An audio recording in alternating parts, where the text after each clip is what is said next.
Hello students, welcome to आशाएं classes. बच्चों, आज डिस्कस करने वाले हैं टॉपिक जिसका नाम है इंटरफेरेंस ऑफ लाइट। क्या सीखने वाले हैं? Interference of light. क्या है ये इंटरफेरेंस ऑफ लाइट?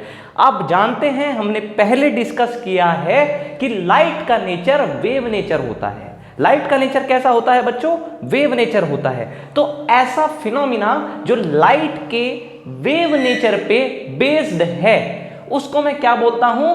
इंटरफेरेंस। तो इस वीडियो में मैं बात करूंगा, बहुत अच्छे से सिखाऊंगा कि इंटरफेरेंस क्या होता है। लाइट का नेचर वेव नेचर, और वेव नेचर के बेस पे कौन सा फिनोमेना डिस्क्राइब कर रहा हूं, उसका नाम है इंटरफेरेंस ऑफ लाइट। तो इंटरफेरेंस ऑफ लाइट क्या होता है बच्चों, उससे पहले हम कुछ खास बातें देख लेते हैं जो इंटरफेरेंस को समझने के लिए चाहिए। तो चलिए शुरू करते हैं। चलिए, मैंने बोला बच्चों कि आपके पास दो वेव्स हैं, एक वेव ये रही, एक वेव ये रही। अगर इन दोनों वेव्स को सुपर इम्पोज करा दिया जाए, सिंपल भाषा में बात करूं तो ऐड कर दिया जाए, तो एक नई वेव तैयार होती है। कैसी वेव तैयार होती है? नई वेव। अगर इसका क्रेस्ट इसके क्रेस्ट के साथ पड़ रहा है, ट्रफ के साथ पड़ रहा है, तो आपको एक नई तरह की वेव मिलती है बच्चों, जिसका एम्पलीट्यूड इन दोनों के एम्पलीट्यूड को मिला के बना है और इनसे ज्यादा है। ऐसे समझ रहे हैं? क्रेस्ट के साथ पड़ा है, सिमिलरली ट्रफ के साथ पड़ा है, तो इसका ट्रफ और बड़ा हो गया, ऐसे हो गया। समझ पा रहे हैं अच्छे से मैं क्या बोल रहा हूं? सेम तरीके से इसका क्रेस्ट इसके साथ पड़ा है तो ये और बड़ा हो गया। समझ रहे हैं कि दो वेव्स ली हैं, दोनों को ऐड किया है। ऐड मतलब सुपर इम्पोज किया है। सुपर इम्पोज अगर मैंने किया है तो आपको एक नई वेव मिलती है बच्चों, और उस वेव का एम्पलीट्यूड क्रेस्ट के एक साथ पड़ने की वजह से बढ़ गया है, ट्रफ के एक साथ पड़ने की वजह से बढ़ गया है। तो मैंने ये बोला एक इस तरह का कंडीशन आपकी बन सकती है। दूसरी कंडीशन क्या है? बहुत आसान टॉपिक है, एक एक चीज सिखाने वाला हूं। अभी हमने वेव्स को सुपर इम्पोज करके दिखाया, किस फॉर्म में? जब इसका क्रेस्ट इसके साथ पड़ रहा था। चलिए अब मैं आपको सिखाता हूं क्या?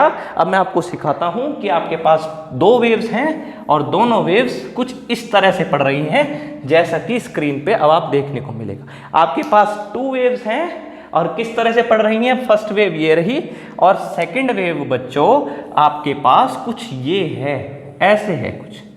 तो आपको यहां एक बात समझने की जरूरत है, जब ये दोनों वेव्स कोलैप्स होंगी, सुपर इम्पोज होंगी, ऐड होंगी, तो क्या होगा?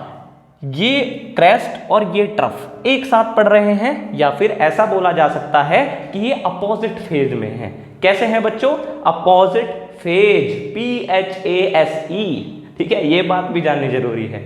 तो ये अगर ये अपोजिट फेज में आ रही हैं, तो आपको जो वेव मिलेगी उसकी इंटेंसिटी, उसकी जो वैल्यू है वो 0 मिलेगी। क्यों मिलेगी? क्योंकि इसने इसको कैंसिल कर दिया। समझ रहे हैं बात को? तो हमें बच्चों इंटरफेरेंस जानने के लिए दो बातें क्लियर हो गई।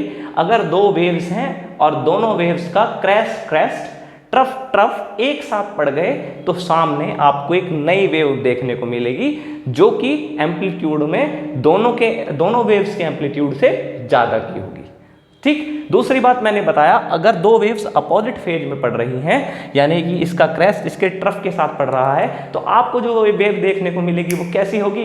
वो वेव की इंटेंसिटी 0 होगी, या ऐसा बोल सकता हूं कोई वेव सामने आपको नहीं मिलेगी, इनका इफेक्ट कैंसिल आउट हो गया। समझ गए? बहुत अच्छी बात है, बेसिक सी बात थी, समझ गए, खत्म किया। अब बात करते हैं बच्चों कुछ और चीजों पे जो हमें इंटरफेरेंस से पहले समझने की जरूरत है। मैं आपको सिखा रहा हूं इंटरफेरेंस, और इंटरफेरेंस को जानने के लिए कुछ टर्म्स का पता होना चाहिए, वेव के नेचर का पता होना चाहिए, वेव कैसे बिहेव करती है ये पता होना चाहिए, तभी तो आप इंटरफेरेंस जान पाओगे। तो इस वीडियो में मैं आपको यही चीजें क्लियर करता चल रहा हूं। चलिए जी, बहुत अच्छी बात है, दो चीजें हमने सीख ली। अब हम आगे की बात करते हैं जो इंटरफेरेंस से रिलेटेड आपको पता होनी चाहिए। चलिए बच्चों, मैं आपसे बात करता हूं कि आपके पास ऐसे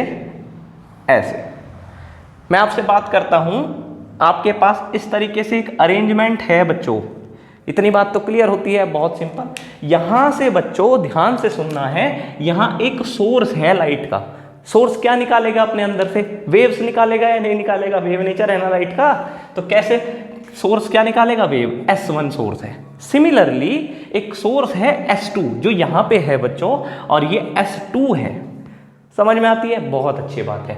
अब मैं ये बोल रहा हूं इस पॉइंट पे इन दोनों सोर्सेज की वजह से जो वेव्स चलेंगी वो यहाँ पे क्या देने वाली हैं, कैसा देने वाली है? लाइट को, यहाँ लाइट की जो चमक है वो बढ़ने वाली है स्क्रीन पे या कम होने वाली है? इस बात को सिखाऊंगा। सीखते जाना है, जानते जाना है, इंटरफेरेंस को बहुत आसान बनाना है। चलिए, तो मैं ये बोल रहा हूं कि इसको इससे ज्वाइन किया और इसको भी मैंने इसी से ज्वाइन कर दिया। बहुत अच्छी बात है। स्क्रीन पे मैं ये देखना चाह रहा हूं कि सामने क्या बनता है, कैसा बनता है, सामने क्या चीज बन के आती है, कलर, यहाँ पे आपको क्या चीज देखने को मिलती है वो डिस्कस कर रहे हैं। तो देखना, जरा ध्यान से देखना है बच्चों। आपके पास ये एक वेव है जो ऐसे जा रही है। बहुत अच्छी बात है, पहुंच गई। फर्स्ट वेव देखी आपने, ठीक है, क्लियर है, बहुत अच्छी बात। चलिए, अब मैं बच्चों यहां से एक परपेंडिकुलर डाल देता हूं। ये तो आप देख रहे हो, इस सोर्स से जाने वाली वेव यहाँ पे, इस सोर्स से जाने वाली वेव यहाँ पे, दोनों में इतने का डिफरेंस है कि नहीं? इस सोर्स से इस पॉइंट पे जो डिस्टेंस ट्रेवल होती है वो ये होती है। इस सोर्स से यहाँ तक की डिस्टेंस ये वाली होती है, S2P। होती है कि नहीं होती है? हाँ, होती है। तो ये एक्स्ट्रा आता है ना बच्चों, ये क्या आता है? एक्स्ट्रा। अब जरा ध्यान से देखना है कि अगर इस डिफरेंस में ये वेव आ जाती है इतनी, तो आप देखते हो कि आगे वाला जो इसका पैटर्न होगा वो ऐसे पड़ेगा, कुछ पड़ेगा कि नहीं पड़ेगा? आप समझ रहे हैं ना बात को अच्छे से? बहुत अच्छी बात है, समझ रहे हैं। तो क्रेस्ट के साथ बच्चों क्रेस्ट फॉलो कर रहा है, ट्रफ को ट्रफ फॉलो कर रहा है। तो दोनों वेव्स जो वहां जाके एक नई वेव बनाएंगी, एक नई रोशनी बनाएंगी, उसका एम्पलीट्यूड ज़्यादा होगा। तो यहाँ पे आपको क्या देखने को मिलेगा? आपको देखने को मिलेगा यहाँ पे कंस्ट्रक्टिव। क्या मिलेगा? कंस्ट्रक्टिव। कंस्ट्रक्टिव का मतलब आपको यहाँ खूब सारी रोशनी देखने को मिलेगी, क्योंकि दोनों वेव्स को सम होके आपको यहाँ एक लाइट मिली है जिसकी चमक बढ़ गई है, क्योंकि आपको इसका क्रेस्ट और इसका क्रेस्ट मिला है। तो नई वेव का जो क्रेस्ट आया है वो और बड़ा बन के आया है, ट्रफ और बड़ा बन के आया है। समझ रहे होंगे क्या चीज मैं बताना चाह रहा हूं? इस इंटरफेरेंस को बहुत डिटेल में सीखना है बच्चों। मैं बात करूंगा छोटे छोटे पॉइंट्स पे, छोटे पॉइंट्स पे मैं बात करूंगा और उनकी इंपॉर्टेंस आप जान जाओगे जब आप इंटरफेरेंस पढ़ोगे, ठीक है? तो हम उसका भी बेसिक सीख रहे हैं इंटरफेरेंस का। बहुत अच्छी बात, ये चीज सीख ली। अब मैं ये बोलता हूं बच्चों, ध्यान से सुनना है। अगर मैं इसी एक्सपेरिमेंट को दोबारा करूं, लेकिन जो मैंने पॉइंट लिया था वो यहां पे लिया था, यहां से सेंटर से, मान लो ये सेंटर था, यहां से ये पॉइंट लिया था। अब मैं ये बोल रहा हूं, मैं ये एक्सपेरिमेंट दोबारा करता हूं। चलिए, ये ऐसे दो सोर्स लिए हैं, S1 और एक सोर्स लिया है S2। बहुत अच्छी बात है, समझ में आती है। अच्छा, अब मैं बच्चों ये बना देता हूं मैं स्क्रीन। मैंने क्या बनाई? ये स्क्रीन। जैसे यहाँ पे था, दो सोर्स थे और यहाँ पे क्या है? सामने स्क्रीन है। तो एक बात समझ के बतानी है, अगर मैं इस पॉइंट पे, स्क्रीन पे, इस पॉइंट पे ये बताऊं कि सामने इस पॉइंट पे इन दोनों लाइट सोर्सेस की वजह से क्या हुआ, वो मैं बताना चाह रहा हूं। तो कैसे करते हैं? देखो, ये सेंटर था, जैसे यहां पे था, बहुत अच्छी बात। अब मैं ये बोल रहा हूं बच्चों, ये पॉइंट P डैश है। ये स्क्रीन पे पॉइंट P था, ये इससे ऊपर पॉइंट है स्क्रीन पे P डैश। तो दोनों से क्या जाएंगी? ये मैंने इसको ऐसे ज्वाइन कर दिया। समझ पा रहे हैं अच्छे से? अजी बहुत आसान है, आप समझ रहे हो, मुझे पता है। ये लो जी, ये पॉइंट हमारा P डैश है। ये P डैश यहाँ ना होके थोड़ा कहीं यहाँ है। समझ रहे हो मैं क्या बताना चाह रहा हूँ? अच्छा, चलिए जी, जब इतनी बात क्लियर है तो एक बात बताओ, इससे वेव चलेगी, ये जा रही है वेव, है ना? लाइट का नेचर वेव नेचर है, तो ये लाइट ऐसे जा रही है। बहुत सही बात है। अब जी एक बात बताओ, यहाँ से एक परपेंडिकुलर डाल दिया, तो इस सोर्स से इस पॉइंट पे जाने वाली वेव ये है, इस सोर्स से इस पॉइंट पे जाने वाली वेव ये वाली है। तो इस वेव में ये इतने का एक्स्ट्रा डिफरेंस आ रहा है इसके कंपैरिजन में। ये इतना एक्स्ट्रा वेव को चलना पड़ेगा। समझ रहे हैं मेरी बात?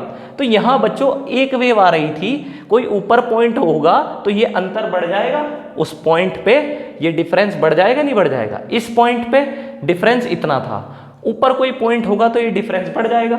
तो इसमें पहले 1 वेव आ रही थी, अब इसके अंदर 1.5 वेव आएगी। क्या? बिल्कुल आएगी।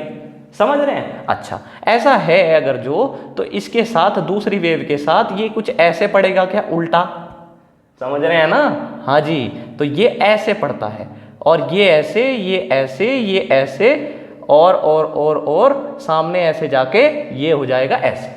तो आप देख रहे हो क्रेस्ट के साथ ट्रफ पड़ रहा है, क्रेस्ट के साथ ट्रफ पड़ रहा है, क्रेस्ट के साथ ट्रफ पड़ रहा है, तो सामने क्या बनेगा?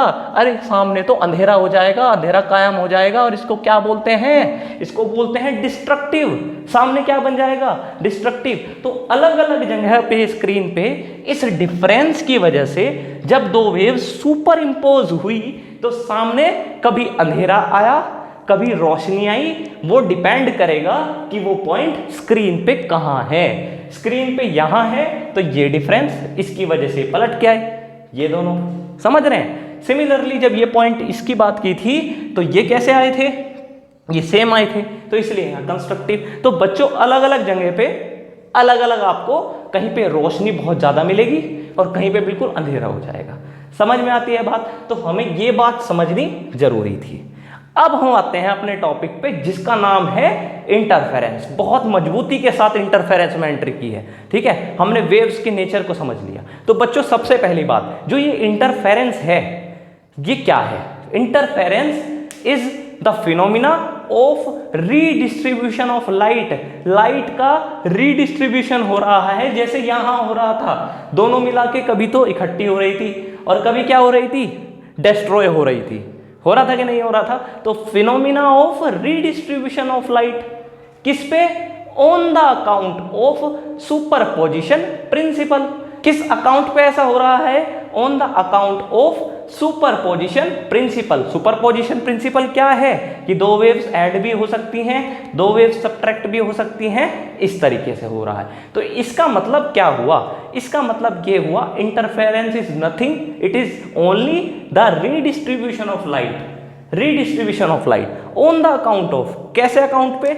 On the account of superposition principle of to coherent sources. अजी ये क्या बोल दिया लास्ट में, कोहेरेंट सोर्सेज?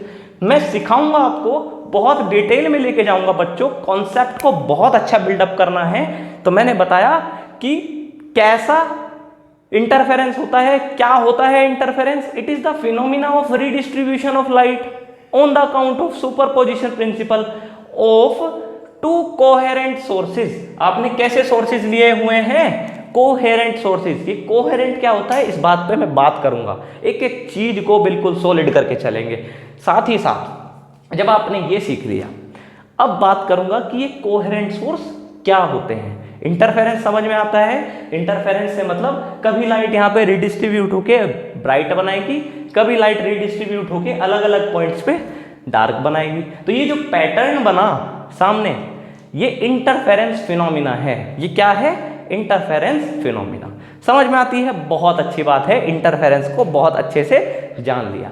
लेकिन मैंने साथ साथ ये भी बोल दिया बच्चों कि दो वेव्स का सुपरपोजिशन है, लेकिन सोर्सेज कैसे होने चाहिए? कोहेरेंट होने चाहिए। तो मैं आगे बात करने वाला हूं कि सोर्सेज कोहेरेंट क्या होते हैं।